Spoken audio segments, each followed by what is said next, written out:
Laura, good morning. Good morning, Rhee. How are you today? No complaints. Coming from North Carolina, enjoying the journey. Your soon to be new official home. That's it. Waxhaw, North Carolina. Excited to make that happen. Awesome. How was your weekend, my friend? My weekend was good. We're like getting into the thick of the season, right? Like solos, duos, trios, all the magical things in the group dances. And so I had some private lessons on Friday night and then a couple private lessons on Saturday morning. And then I had a little me time and got a massage and had a girls' night. And it was a nice balance. So, Good yeah. for you. We're always talking about balance when we start off, but I'm hoping that encourages our viewers to do the same in their lives. Yep. There's some of us, and I'm included, and I know from our conversation earlier with John, our guest today, that sometimes it's hard to stop. And for you, it's a girls' night to stop and not do work like you're falling behind. And so I am a guy who's always encouraging others to do so, to make that time. But I don't know that I always practice it myself. Yeah. It's hard. It's like you have to, when you're I hate to say call myself a workaholic, but when you're a workaholic and you're running a business, yeah, I literally have to like give myself a full stop. I have to put it on my calendar and say, this is what we're doing at this time. You have to like block it in. Because I think if not, I would have just rolled into Saturday night doing emails and newsletters and ordering more costumes. There you go. Which is fine. I could do that, but I don't think I'd feel great today, right? And I have to go teach today. So I'm gonna hit you up. How close are you to having all your costumes ordered? So I ordered about 550 for my season total.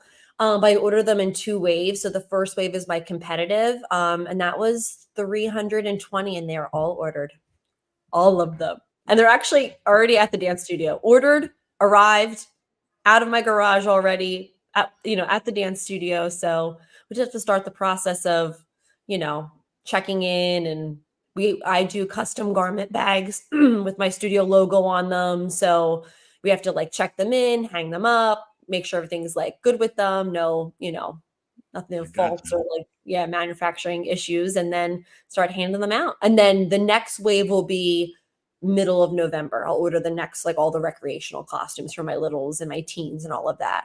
So yeah, it's actually easier for me to split them like that. Everyone's like, but you're doing the job twice. I'm like, yeah, but it's actually less overwhelming to order 300 and then order 250 for me. Yeah. So I don't know why. It's still the same amount of work. It just kind of breaks it down. And then it like I said, it comes in waves. I'm not having 600 costumes in my garage. I'm like, I can get like the first 300 unpacked and then get the next 300 unpacked. In my mind, I think, and I think it's right. I think we're ordering costumes in October and November. When I was growing up, my mother was ordering costumes. It was February. It was March. Now, granted, back then, if you did dance competition, it was usually a dressmaker who made the costumes. It wasn't the costume companies. Now they've gone into that field, but it's earlier and earlier every year. But it's so important at this point in time to be early because I don't know, we've all dealt with the late costumes. So there's some advice on this Monday morning. If you woke up today and you're thinking about what to get done as quickly as possible, let's say it's costumes. Yeah. And you know what, Rhee? It's also, to me, like I used to order them later. I used to order both company and rec like the week leading into Thanksgiving. So we're talking end of November. But I feel like, kind of another thing that changed in our industry due to COVID, there was like a big mix up with all of that and things being delayed. And then I just started ordering them early, and I was like, oh, this is actually better, because then I'm not worrying about unpacking costumes on Christmas break. I don't want to do that on Christmas break, right? Like, I would rather unpack my costumes in the month of December, and then when Christmas break is here, actually have a break. So that's why I did it, because I wanted to have time because we closed for 2 weeks this year to how Christmas falls. And I'm like, I want to enjoy that time and do things. So. What a novel idea to actually take a break. How cool is that? Yeah. Okay, I'm excited to talk hip hop today with John Barrella. Mm-hmm. We're going to do that in just a second. Those of you that are with us today live, I'd love to hear from you in the comments section. Let us know where you're from, what you're thinking. Feel free to ask questions. We'll share them with our viewers. And we'll be back with John Barrella right after this. I don't mind if the world spins faster, the music's louder, the waves are getting stronger. I don't mind if the world spins faster, faster, faster, faster. Just let me take you to a better place. I'm gonna make you kiss the sky tonight. If you let me show the way.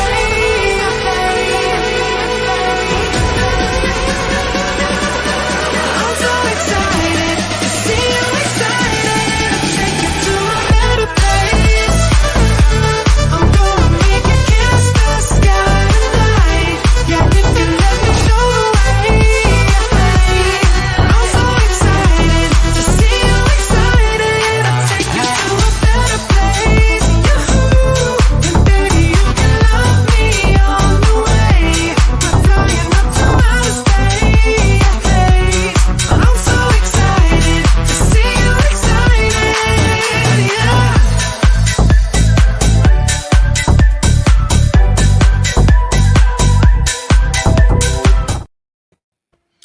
We are back. John Barrella, welcome, my friend. Thank you so much for having me. I'm excited to do this. Thank you for We're being here today. We're excited to have you, my friend. John, I don't know if I ever asked you this question, but I'm going to start off with, tell me how you got involved in dance. Were you a kid? Did you have a passion for another style, landed in hip hop? What's your story? So, yeah, I mean, my story's kind of crazy. I had, I never went to a dance studio. I never got to attend a dance studio. I was obsessed with dancing. I had kind of a tough childhood. A lot of things had gone on. My mother, who's clean now and is amazing and probably one of the most supportive people in my life, she was an addict for a long time throughout my childhood. And that, amongst other things, it caused a whole kind of ripple effect. And there was a lot of things that happened between, where me and my brother had to live and, going into these like very difficult situations. And as we got older, once I was about 13 years old, we were kicked out of our home. And what happened was, because we were kicked out of our home, I had like this best friend who still lived in that town, and I would go visit him every weekend. And I'd stay at his house, and me and him both just loved dancing. So we started making dances. And my family caught on to this very quickly, and they saw that I had a passion for it. And it was kind of in the middle of all of these things that were going on around us that it was very quickly kind of decided, all right, well, John has this passion for this thing that he's doing. Let's try to keep him out of trouble. Let's make sure nothing steers him in the wrong direction. I mean, I could go on a whole thing about what kind of experiences me and my brother had, but, we had it really rough when we were kids. We went through a lot, and we experienced a lot. So the idea of support, like for me, of all the bad things that had happened in my childhood, support was not one of them. Support was awesome. And family, who couldn't do much more, did support me in how much I love dancing. So first, we found just one hip hop class, one summer session with a guy named Tom McKee, who's like my original teacher, original mentor. I just spoke to him the other day, actually. And I had one set of classes with him, which introduced me to hip hop, and I kind of carried that forward and kept that in mind. But I ended up auditioning for Performing Arts High School. That was like in its second year. And I was not, I had rhythm. I loved Michael Jackson, but I was not in any way somebody who could audition and be accepted into performing arts high school. But I think what was on my side was, especially, in 1999 or 2000, for someone to see a boy auditioning for a performing arts program, they were like, "Oh yeah, come on over." So they took me in pretty quick, but I knew nothing about any of this stuff. So I joined this performing arts high school asking like, "Hey, is there hip hop?" And they're like, "Yeah," and there was no hip hop. So I spent all of high school taking ballet and modern. Oh, was this Kappa? Was it Kappa you went to? This was it's called School of the Arts now. It was School of Performing Arts years ago in East Brunswick. Oh, no. It was a great program, but it was literally just in its second year when they took me in. So it was very new for a lot of us for joining it. But everybody there had like these great background. But what was really cool was that, I mean, aside from we learned theater, musical theater, all these things, but I learned dance. But I learned dance through the lens of, you need your dance history. You need to know human anatomy. You need to know how to choreograph. We're going to do technique, and you're going to get graded on this. So for me, my dance experience was 100% that. And in my opinion, continuing so even when I started working, if there was hip hop in a studio, for the most part, especially around here in New Jersey, it wasn't really going to be hip hop. It was going to be combo every week. And it was going to be some blend of jazz and hip hop. So I never got that experience. I learned dance as a thing that was very educational and that you were graded on. And then I happened to find, by coincidence, my original teacher's one of his students who was starting a dance company. So I happened to only come across people who were really into like authentic hip hop. And so for me, I had two experiences. I learned from people who appreciated hip hop, breaking, popping, locking, whacking, vogue, all these different styles. And then I learned dance as an educational endeavor. So I feel very lucky in that way because I got to combine those two worlds. And I also, having the childhood that I had, I turned out to be very stubborn. I was living on my own beginning at 17, like day one of senior year of high school. I was balancing, being in school, finishing my senior year, figuring out where I was going to go for college, and figuring out everything else while working and supporting myself and all these things. So I got really stubborn and I just said, you know what, the first half of life so far hasn't been what I wanted it to be. And I was a daydreamer. I always was in here picturing better things. So I said, I'm going to dance and I'm going to make it work and I'm going to make a living doing it. And from graduation to today, 18 years old to I'm now 38, I exclusively have worked as a dancer and I owe it mostly to my stubbornness. That's what it takes to thrive in this industry, though. So that's amazing. That's what I tell students all the time. I had somebody who, who came up to me a number of years ago and, was like, "Hey, any advice for my daughter? She's going to pursue dance." And I said, don't tell her don't do it unless she's 110% sure. And I mean that, not like, cliche 110%. I mean, like you need that extra 10% because it's going to be so difficult to accomplish what you want to accomplish in these certain ways. You're going to lose auditions and you're going to have trouble figuring out how money works. And you need that extra 10% that's going to carry you to the point where you can figure it out. Yeah. You made a comment, John, that you said it's not authentic hip hop.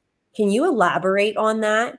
Being a studio owner myself, I said this to you before.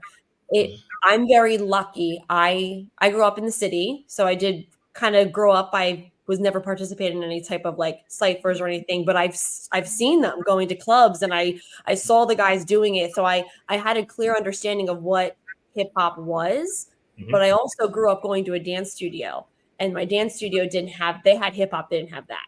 So I could see the difference, right? We had street jazz and that was hip hop. And I knew that. And I knew when I opened up a studio, I wanted to have hip hop. And I'm very, very lucky. I told you I have an incredible hip hop instructor at my dance studio. Her name's Brittany Stanger. And she trained with Just Soul for years and danced with them, which is a huge reputable hip hop company in Philadelphia. So all the things that you're listing, popping, locking, whacking, voguing, breaking, she does the house. She's a huge house dancer. So it's like, those are all things that I know that my dancers are getting at Libra. But can you talk about what you feel authentic hip hop is and how we can get to our studios? Yeah, I mean, the big thing is that, hip hop, frequently people misinterpret hip hop as like stuff kids like or what's trendy or what's now. And there's a partial truth to that. If you go back in history when it comes to hip hop, you'll see how, there's a big social aspect of hip hop. But what happens is people mostly take just the social aspect of hip hop and not the entire culture and not the entire history of it. So what ends up being misinterpreted is that if it's just the social aspect, if it's just the social dance, that's why people think that like TikTok dances are hip hop dances, right? Because now you're having people socializing through dance on TikTok, but you're getting the social concept, but you're missing some of the other key ingredients of hip hop. So I'm gonna quote Buddha Stretch, who is of the, if not the pioneer of hip hop dance. And one of the things that he says is hip hop is not a dance, it's a culture. The dance is the representation of the culture. And some people misinterpret that, because you'll see on like Facebook groups and all these things, people will say hip hop is a culture. And I think most of the time people mean well when they say it. They'll say like, you need to know the history, you need to know this, but what it really means is it takes a lot more than dancing to do hip hop. You can't do moves to do hip hop. There's an experience. Now, dance studios do not offer the experience that authentic hip hop does. So it's a matter of perspective how hip hop you can make something inside a dance studio. So, what are the solutions, for example? Like for me, my solutions come in the form of my warm-ups or some of the lessons that I give that recreate the actual social experience of hip hop, what it means to party together, what it means to feel music together, what it means to experience and feed off of each other and converse through movement. But getting more directly into what it means to actually have authentic hip hop versus non-authentic hip hop is you need to know grooves and social dances for hip hop foundation. You need to have, your body needs to have an organic relationship with the music.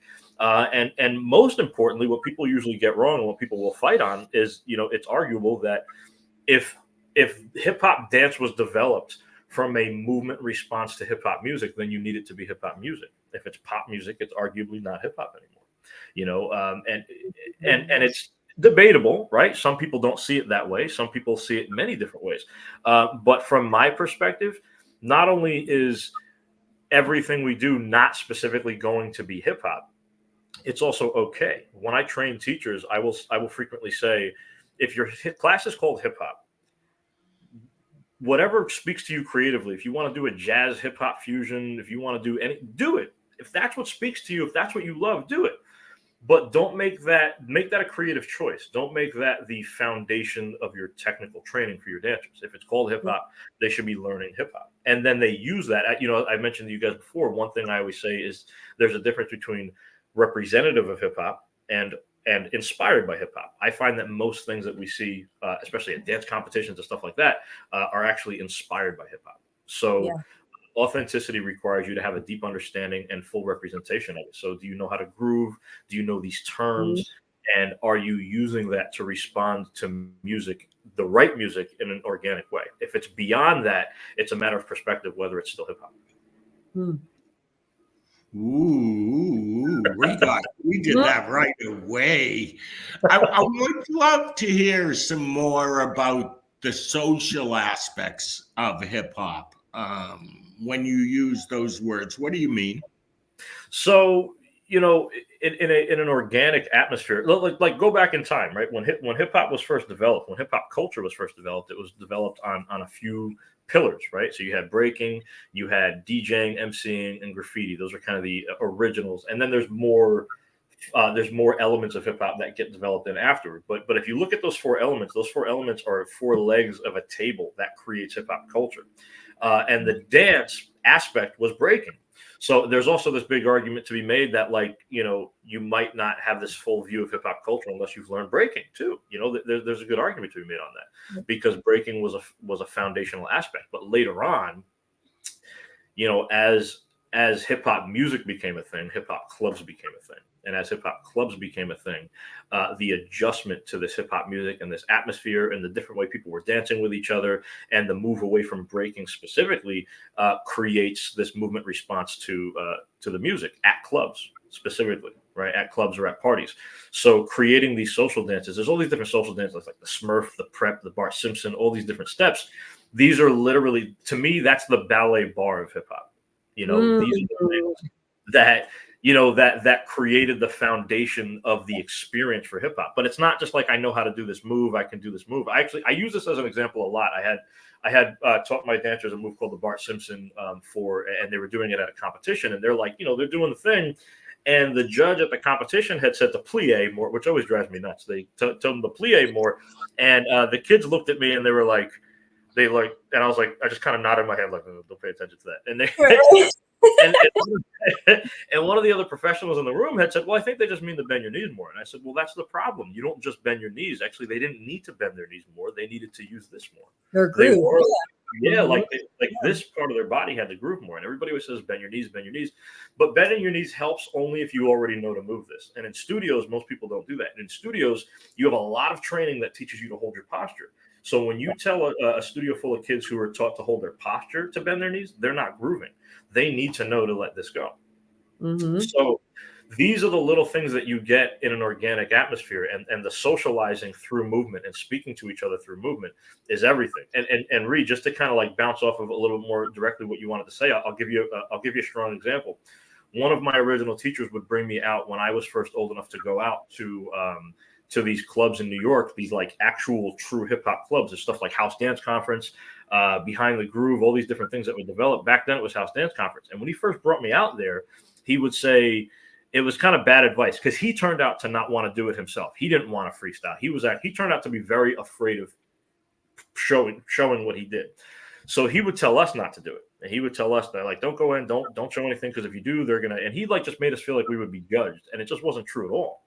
So when we got away from that teacher and we formed our own crew, our crew would go out there, and we quickly learned that knowing a small portion of legitimate information was a lot better than thinking a lot more and trying to show off. We'd go in and we'd start moving a little bit, and people would literally go right up in front of you and dance with you, and they would enjoy that. And they'd pat you on the back. They'd do anything. They would enjoy that. And then you'd have somebody who there was a kid who used to come to New Jersey clubs and show off, and everybody in New Jersey club loved him. And he went into a circle at the same night. We were doing simple stuff. He went into the circle and started like doing all this, like, showing off. And this group literally reformed the circle away from him. They're like, see ya. There was a tiny aspect of that social experience that he didn't understand, and you can battle. But you're having a conversation and you're vibing with people. You go in to show off and you show that you're not really understanding the music you're listening to. That changes it completely, and that creates something really important about hip hop culture, which is this definite need to improve yourself. I ask my students all the time, "Who was the first hip hop teacher?" And everybody's like, "I'm like the person you battled." Like, that's my opinion. That, like, early days, in my opinion, the first person to ever teach you something was somebody who battled you and showed you what you were missing, and then you'd go back and you train. So that concept of being willing to show what you have and compare it to someone else in movement, which is basically a conversation, and then going back to the studio and fixing, that's the social experience that we miss a lot in hip hop. Yeah. And I love what you said about when you're naming certain skills, and you said that that's the ballet bar of hip hop. I think that's what's missing in a lot of curriculums at studios, that they don't have a set syllabus for hip hop. Hip hop does have specific steps with names, with terms, with technique, right? And I feel like a lot of studios don't necessarily, they have it for ballet, they have it for jazz, they have it for tap, they have it for acro, but when it gets to hip hop, it's like, it's hip hop, and it's like, but it's still, it's a respectable technique that has the technique behind it that you should be teaching properly, right? Like, I think that's sometimes missed. But I will say too, I think that's something that's a little frustrating. As a choreographer, I don't choreograph the hip hop. Like I said, Brittany teaches all of our competitive kids hip hop program, and then also my rec kids, my younger ones, and my teen hip hop program as well. We're very lucky to have her. But I feel like she took a chance 3 years ago, and she did a house piece, and she took house to competitions. And I remember I walked into her studio and I'm watching it, and I know what I'm watching, and I see it. And I looked at all of them and I said, she's taking a chance with this, you guys, right? Mm-hmm. And they're like, we know. I'm like, okay, so I don't want you not doing well at competitions because maybe some of these people don't know what this even is that they're judging, right? Like, you guys are going to have to walk out there, be proud, do what you do and do it well, but know that it might not be understood. And they might not understand that this is a whole thing of hip hop that a lot of people on the competition stage never see, right? And it was interesting because I'm happy that I had that conversation with them because it didn't necessarily do well. But when she would post it online, all the b-boys saw it. They're like, whoa, like look at this studio doing house, right? These 15, 16, 17-year-old girls doing house and really, really understanding it and doing it well and bringing that fire and the energy to it. But I feel like that's the one downfall of competitions, right? Especially with hip hop. I think they have it in a box and that's their box. And they don't necessarily know anything beyond the box of what competitive hip hop is, right? Well, in the dance competition world. Well, yeah, Laura, actually, I'm gonna bounce off of that for just a second because so I do this training specifically for judges, and I talk about that. I actually open up my training with the reward system for competitions, and I show this whole graphic of how the reward system affects our ability to implement change for hip hop because you've got this system already where judges are judging non-hip hop as hip hop, and people are getting that reward, and they're feeling good doing a jazzy hip hop. And anything different is going to be difficult, and studio owners resist it, and teachers resist it, and judges resist it, and competitions resist it. So it constantly and this is why why can't we make that change? Because when you do, it shifts the reward system. I taught a girl. I give the example a lot. I taught this girl. I had to give her a private lesson a day after she just won platinum for her solo at a competition. She's not a hip hop dancer. She had zero skills in hip hop. I've taught at many studios where kids who have been trained for 10 years have zero skills in hip hop. And the problem is the studio owners and the studio in general support this idea. This girl did not enjoy the private lesson because I made her feel like a beginner. And in her mind, it was, I just want a platinum trophy for this. You're not going to tell me I'm a beginner. But she knew nothing about it. And I went into a studio and I had kids, who learned house? Okay, stand up, show me jacking. And they were like, oh, and so that there's like such a gap. Who knows hip hop? Raise your hand. Okay, give me a two-step with a little groove. Nobody knew what I was talking about. So everybody's like learning combos. But Laura, this is what I appreciate about you because part of that change, in order to make that change, it's a long-term thing. A lot of people try these short-term solutions, like we need to make this giant change now, and it hits a wall because there's a lot of aggression coming from hip hop into the dance community. The change requires long-term work, and it requires people to be willing to invest time into that. It requires a studio owner like you to say it might not do well at competition, but this is so important. Like that, right. And it's okay. Yeah, and it's okay. And I feel like to bounce even further off of that, John, making the parents understand, because that's a whole nother layer to that too, right? It's like, well, because my parents can look at a street jazz routine because they know my hip hop program well enough. They go, that's not hip hop. Yep. I'm like, I know. They're like, but they got first, and we got a high gold.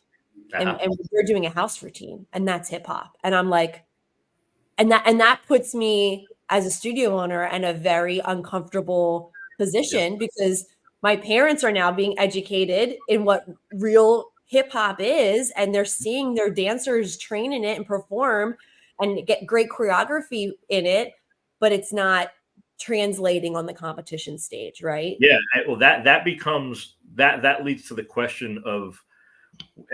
Listen, I'm all for competitions. I have many friends who are competition owners. I take things to competitions, but that does lead to the question, should competition be the end all in terms of, is this the ultimate reward students are supposed to feel, or should we be continuing to explore this idea that there are many places to succeed in dance? Competition shouldn't be the one and only standard for what a dance should look and feel like. Yeah, 100%. I'm enjoying listening to you guys. This is a good conversation. I will say that I feel like, you said you're doing it training judges. How does the training that you do, though, fit into the perception of what a dance competition result should be? Like, does that work? Does it? So actually, I start with that whole concept of the reward system as a way to be very upfront with people that it's not perfect. I'm not, my job when training teachers and judges is not, I'm not you're going to make double your money tomorrow kind of, it's more like, let's work on improving hip hop together kind of concept. So I always say that, like, when I'm training teachers or judges, but especially I say in the judges category, because not every judge is going to be a hip hop dancer, nor do they want to be. I will say, my job is to make people either students, representatives, or at least allies to hip hop. And allies are really important. And allies are people who are willing to recognize hip hop, and are willing to begin the conversation about better hip hop. So, when I train a judge, there might be resistance. And I tell judges that. I'll say, you have to do this, but keep in mind that I'm going to give you all of this information, and you might want to start using just this first, because it is a slow burn. Because I've also heard from many judges, not judges that I've trained, just over the years, which kind of made me want to do this.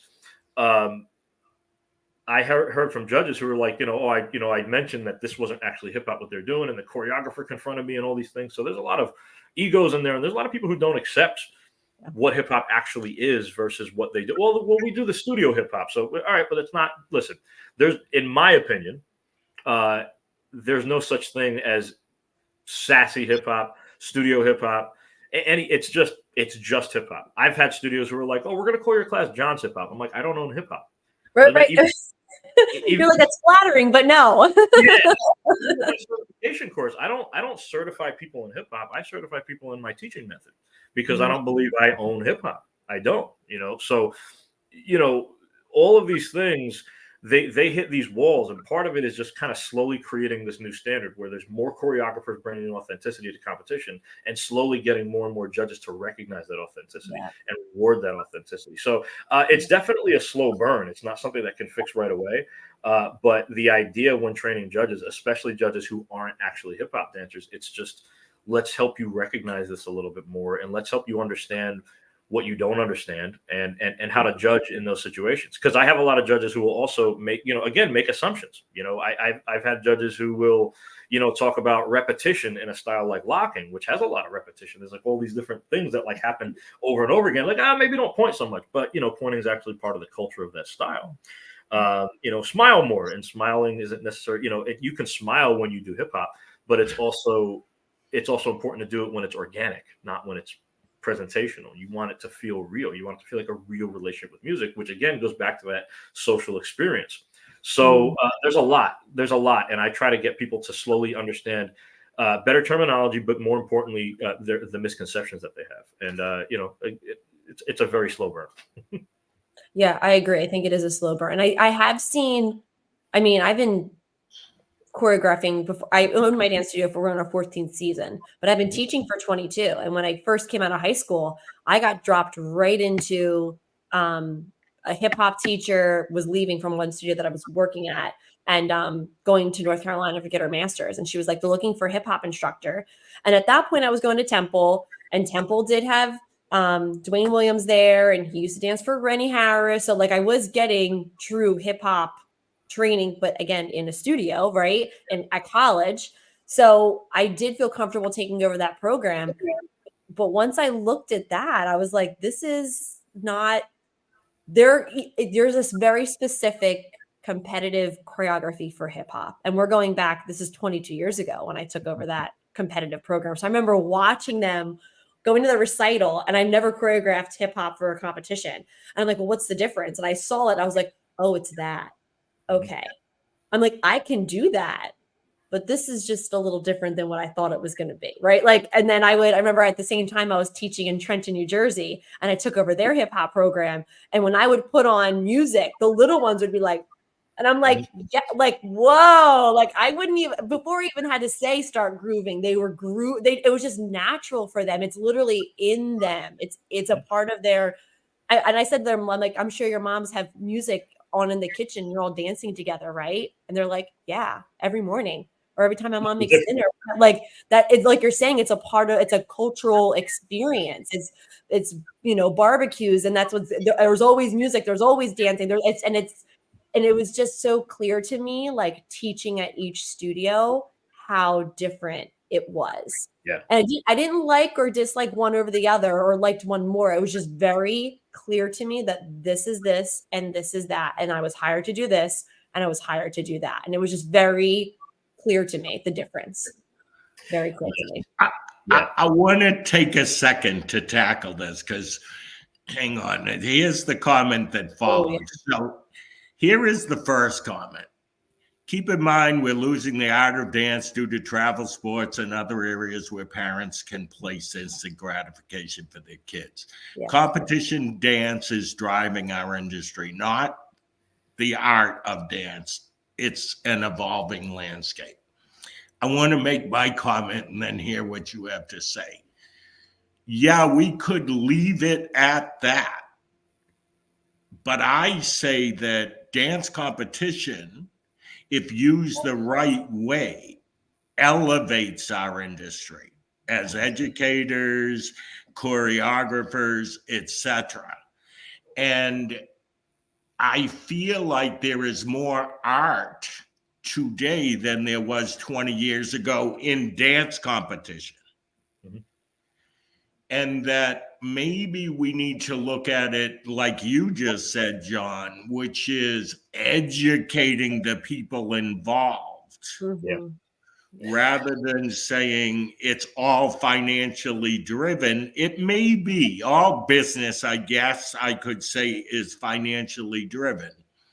But I think even my mission is to, and I do it with competitive studios, is to take us to thinking, dance is more than winning an award. Dance changes kids' lives. To start opening our eyes to competition is a part of what we do.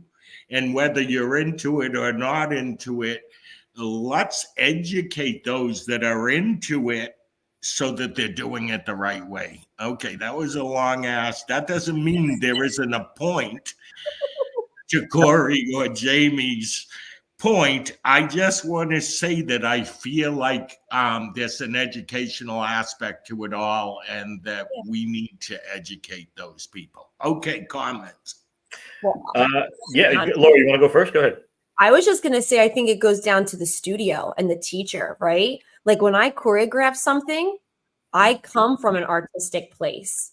We might be a competitive studio, but we're going to 3 a season. That's not all we do, right? Like we're training, we're doing other things. So for me, when I teach jazz and modern at this point. So when I have a modern idea, I tell them, this is why I'm inspired.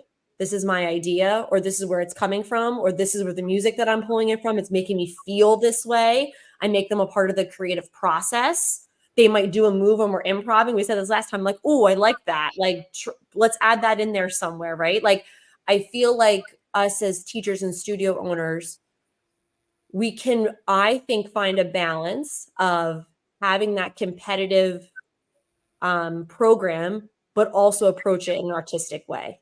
Because I think, I at least from my studio, I don't ever want to lose dance as an art. I didn't grow up competing. I grew up at a studio that we did a ton of fundraisers for different scholarship to raise money. We did it for both the high school that I went to and for University of the Arts, and we gave scholarships to both schools. It was very home family based. We were very much a family, and that was our culture, and that's what I wanted to create at my studio. I wanted to carry that over and bring it someplace new. And so I think that falls back on us. It falls back on your staff. It falls back on whoever, the studio owner who's leading, how they lead. Yeah, I think it just comes back to us. It really, in my opinion, and how we approach the class, and then also how we approach when we don't win. It's okay not to win. And I'm not saying that as like I'm okay for my kids to fail, but what I'm saying is, I think I'm 39 now, I'm like, everyone has their own flavor of ice cream that they like, such as art. Someone will look at 4 different hip hop pieces and they'll like this one, and the next judge will like that one, the other judge will like that one. We all like different things. That's what makes it art. That's why all of our art is accepted in the world, right? And that's what the beautiful thing about art. It's not like soccer where you either hit the goal or you don't. That's black and white. Art is different. So I think if we come in it from that way, that it is an art still, hopefully that will trickle down into our studio and through our parents as well. Because I feel like a lot of it comes from the parents too, understanding that it's not necessarily always about winning. It's Yeah, about I think I'll bounce right off of that because yeah, I agree with you. The studio culture is so important in terms of what you're giving. Because I, having worked at a bunch of different studios over the years, or doing work for different types of studios, like to me, trying to make sure the competition atmosphere is a healthy atmosphere for students, it feels very similar in comparison to like how I feel when I take over a new hip hop program, which is that when I get given, let's say, a class of 20 kids that came from a teacher who taught like basically jazz funk, for example, when I tell them what hip hop actually is, they now have to decide whether they actually like hip hop to begin with. right. So, your studio culture does the same thing. If you start saying, okay, if you took over a studio or you started a brand new studio and people came from other places, you're going to then say, okay, well, here's my opinion on the healthiest way to attend competition. Here's the healthiest way to have competition be part of our lives and part of our dance experience. People who are literally only there to win, they don't care. So they go. And hopefully that creates more room for people to show up that like it. I've done work for studios that, had a pretty toxic relationship with competitions. And, and I remember just looking and thinking, other kids must see that studio jacket and feel a certain way Right. about being at that studio. So now you're losing kids who want to work hard or who want to spend time on technique because they've grown an understanding of what that studio is like. So if your I completely agree that if your studio is creating that right culture about it, I still think there should be room for technique training, and there has to be time to bring everything to the studio, to the competition, and learn from it and be excited for the feedback, which then goes into the secondary thing, which is how good is the feedback. So, if the competition is valuable to you, why is it valuable to you? And if it's because of the feedback, then the feedback has to be correct. So, like, it's my opinion that I'm happiest at a competition studio if the competition studio supports the long game of training. If your kids are not trained in hip hop, don't be mad at me if they're not getting platinums on year one, because hip hop deserves more attention than that.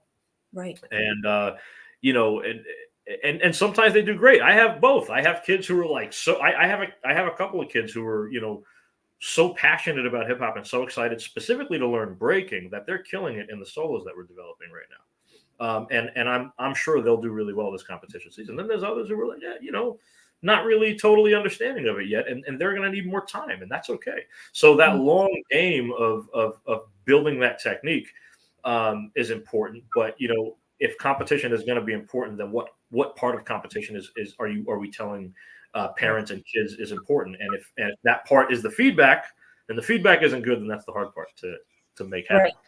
Yeah. And I find that too, because I find Brittany telling me all the time, sometimes I have to say, don't listen to that. Nope. We're not applying that one. Nope. And that's that one, That's really tough, because you don't want to put down another instructor or educator or judge. You don't want to teach kids that they can't question authority if they don't like it. So it's hard. I've had that. I had a teacher cover for me at a studio, and my boys the next week, they're like, "Oh, Mr. John, is this the old way to do the 6-step?" And they showed me some crazy breaking move that I've never seen before. And I was like, no. And they're like, oh, because Miss So-and-so said that that's the old way. And that this, and the truth was, this person is not somebody who's trained in breaking. And it's the old way they understood it before they saw what the kids were doing. So now I'm at a crossroad. Like, do I give the kids a proper education, or do I support the teacher? And so that's the hard part. So for me, that's my way of saying, teachers, judges, stick to what you know. Right. Really, really isolate and focus on what you know. Mm-hmm. Okay, so that long game part of it, think about this, because this is where my mind went. I'm not sure that the teachers and especially the parents have the long game in mind sometimes. Yeah. And if you think about it, it's ballet is the same way. Why does nobody compete in ballet, or the majority don't, or if they do, they go to a specialized ballet competition? Because there's a long game involved in developing the technique that is the base of ballet. Yeah. So I don't know what that answers, but it's like, I don't know if society today is into that long game unless we, as the teacher, studio owner, and you guys have both said this, but we're willing to communicate with the parents Right. that it's okay that this is going to take a while, and that Yep. the adults aren't going to be upset because the kids didn't win. Right. Because the Yeah. kids really do know where they stand. Mhm. Yeah. Yeah. Yeah, no, this, I mean, that whole thing really, it comes down to, sometimes there's just going to be parents who are going to be that way and all that stuff. But, you know, we do want to teach people that that the long game is valuable. And I think, you know, we do that by finding other senses of reward. Again, comparing it to how I teach hip hop, if I come in on day one and I teach kids who've never learned hip hop before, I have to strike a balance between correcting information and making them feel rewarded by it. So most of my like intro lessons for dancers, I have like a set of intro lessons for every style that I do. And each intro lesson is designed to show you that you have a lot to learn, but even this little bit that we learned today feels very rewarding in a certain way. So, you know, figuring out how to find rewards for dancers for training in that long game is really important. And I mean, that could come in the form of other types of performances, you know, or strong feedback from, you know, from people within the studio, you know, like mock auditions, anything else, things like that. But it is interesting because, yeah, not everybody's going to get into that. But I think one of the reasons people have such a difficult time with certain styles, actually, when I taught for you at Dance Life, the very first seminar I did, the very first line I opened with was that there's an issue where many people refer to hip hop as it's just hip hop. So they never think of the long game with hip hop. It's just hip hop. You know, like I get that a lot from studio owners. It's just hip hop. Just, you know, give them a combo. They just came from ballet. You know, they just want to have fun. Just teach them a phrase, keep them moving, keep them sweating. And I'm like, well, what about all this technique I want to give? So that's also when I realized I might not be a good fit at a certain kind of studio or a certain kind of competition program, because I always say, like, I'm an employee of hip hop first, and I am a technique based teacher. So if you're just having me in to just entertain kids with dance for an hour, I'm not the I'm not the teacher for you, and that's okay, because that's a model, and that model works in certain communities. It's just I'm not that teacher. If you want to invest time, I'm your teacher. I notice in your personality and most of your responses today, there's no anger inside of you over the perception. You seem to be totally cool with the way the dance world is, and you're just making your input where you can. Did I describe it well? Well, 100%. I think I was. I think I was more aggressive when I was younger. I think there was a time where I used to really be like, everybody needs to know that. And I'm like, for me now, it's more like, I'm okay with it. I remember like a kid quit my class because they wanted jazz funk. And one of the girls said, "Oh, so-and-so, isn't signed up anymore." It's like a friend of theirs said, Are you bothered? Does that bother you? I said, no. And I mean, in my mind, I'm like, we do need people who are an audience of us too. I don't want this to be for everybody.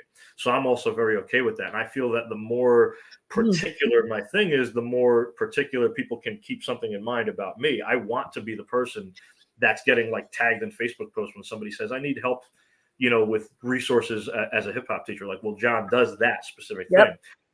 So I try to do that, and I used to, like I said, I used to argue more heavily. People used to, oh, this is, what we do is the more evolved form of hip hop. And I'd go in and I'd say, hey, go ahead, think that. You could think that. That's okay. This isn't for everybody. I'm going to focus on who it's for. And I also want to make sure I'm approachable, because the more extreme version of my thoughts can happen too. There was a teacher who will go without being named, who was very aggressively attacking people on one of the Facebook groups about hip hop. Like, it needs to be this, and if you're not doing this, then you're that. And somebody messaged me directly and said, "Hey, John, so and so was supposed to come here to do a workshop for us next month, but my studio owner no longer feels comfortable with him around the students. Can you come instead?" And here's what happened. Because he was that aggressive, and rightfully so in certain ways, passionate about hip hop, he lost the opportunity to connect. I'd rather meet you where you're at. And if anybody who wants to know about hip hop can come to me and learn about hip hop. if you're not interested in that, then you're not for me, and we're not gonna have that conversation. But I will help anybody who wants to help. And I frequently tell teachers all the time when I'm training them, like, listen, even if you know nothing, even if you've never been part of that atmosphere, the fact that you're here shows that you're interested. At the very least, like I said before, these different layers of people who can help hip hop, at the very least, you can be an ally. You can be 200 miles away from the closest thing that's a hip hop community, and you can still be an ally. You can still support it. You can still show people videos of pioneers and all these other things. So that's kind of what I aim for, is I want to help people all that I can. And when you get too aggressive towards people, you're putting up that wall, and I've seen it, because I spoke to another studio owner who saw that person's post and said, yeah, like, my first reaction was, well, if that's what hip hop is, I don't want that kind of hip hop at my studio. Ooh, So yeah, so I'd rather emphasize the part of hip hop that is welcoming, and that is community based, and that is going to show you the positive influences that hip hop can have on a person. Because it had it on me, I'd be a whole other person without hip hop. Just, I told you about my beginnings, and I'd be a completely different human being if I didn't have that outlet. So it's so important to be able to give that to people. I want to give people a good experience and a way to connect with hip hop in some way, shape, or form. And it doesn't have to be perfect, but I want people to feel it's in some way accessible and able to be enjoyed while still upholding a standard. But I'll follow that by saying, no matter how aggressive anybody's post is, no matter how strong or heavy any thoughts are, it's so important, especially when it comes to somebody who's in the culture or somebody who is a representative or a pioneer of the culture. It's so important to still listen to what they have to say. You should still consider the perspective and why the perspective is what it is. Because regardless, even if that's not my approach, there is a fullness to the culture, and there is a life-saving aspect to this culture that makes people feel so passionate about it that it has to be this way. There is a reason people will in some way say it's just hip hop. No commercial hip hop, no this hip hop, no, it's just hip hop, and that's breaking, and that's popping, and that's locking, and these are all these different styles. So there's a reason people feel that way, and it's so important. Even if you don't have to interpret it the same way, even if you don't have to approach it the same way, it's so important to understand why people feel that way, because it's literally part of their lives. So that'll give you your own history lesson too, if you're just open to considering why somebody feels that way about a certain hip hop teacher or a certain approach to hip hop. Yeah. Wow. Okay. We've got a lot of love this discussion comments here, and the focus was on hip hop, but this is also about the dance life in general. Yeah. And one of the things that I admire most is, number one, how passionate you are, but also how important it is that the history of it and the understanding of it gets out there to the rest of the world, because I'm not sure that your average studio in Kansas City, Missouri can get this information really easy. Yeah, it's not accessible, and it's barely ever been accessible. It wasn't accessible when I first started. I was that's the way I was lucky. If the universe was saving all of my luck for this moment where I found the right hip hop teacher, that's what happened. And I happen to have a teacher who on day one of class sat us all down with notebooks and made us watch a documentary called The Freshest Kids. And that's how we learned about hip hop culture. So what's the name of that documentary again? The Freshest Kids, and you can watch the entire thing on YouTube. And you definitely should, and you should definitely not show your students because it's got a lot of language in it. It's for the teachers only. It's for the teachers only, for sure. But it's such important information, and it's not like specifically on how to teach dance or anything. It's just to me, when I teach history, I teach history, and I always tell people, like, it's to help you understand the why behind the thing. So if I say we're going to create this environment for this lesson, if you know your history, you know why that environment's important. You know why my class feels unlike a different class. Like, I'm not just going to come. I teach choreography, but I'm not just going to do combo of the week every week. And that comes from the concept that I want to give dancers the hip hop experience, the breaking experience, the battling experience, the locking, whatever it is. So yeah, it's about that. And many people have no idea what that atmosphere looks like or feels like. So informing on history, traveling, giving workshops, those are ways that I get to help people slowly start to connect with that. Because yeah, most people have zero understanding. Their understanding is and it comes from long ago when hip hop first ended up in like music videos. It went from you needed to walk to the culture to understand it. Unless you're going to walk into the middle of a neighborhood in the Bronx, you're not going to know what this is.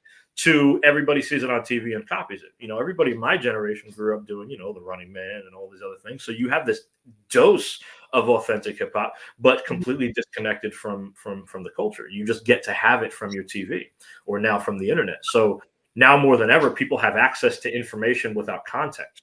The perfect example of that is how many people do the moonwalk wrong, for example, because nobody really understands the actual technique behind gliding or moonwalking. Everybody always says, oh, I can do that. I just need to be in socks. Well, if you need to be in socks, you don't know the actual technique. That's the difference between presentation of a move and being in an atmosphere where you can truly understand the context behind it. Mm. Ooh, let's do this again, my friend. Anytime.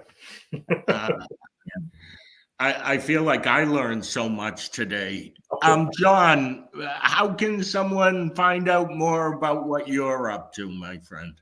I mean, I post everything that I do right on Facebook all the time. And many people I see commenting here, I'm already connected with. My two websites are johncomix.com, JohnComix.com, and thecomixmethod.com.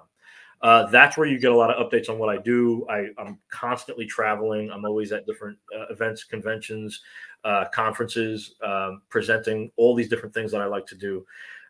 Kathy just commented on there. Yeah, Kathy had me a couple times at her event.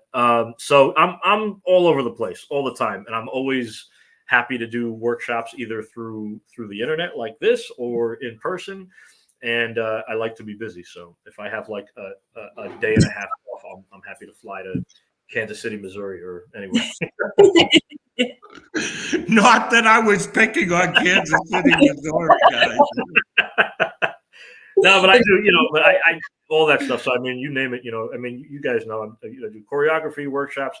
Teacher trainings are probably busier than ever. The Comix Method is my certification for my teaching. It's a gigantic course. I'll tell you how big it is. It's as long as we were locked inside during the pandemic, plus some. That was that time, because you never have any time to do anything, and suddenly we had all this time. So I used my insomnia to create a gigantic course on how to teach hip hop. And that and tutorial videos and all that stuff. So there's a million things that I do. You're awesome. I appreciate you and what you contribute to our world. Thank you so much. We will have you back again. Awesome. Thank you all for tuning in. Thank you, Laura. We will see you the next time. Enjoy the journey, friends.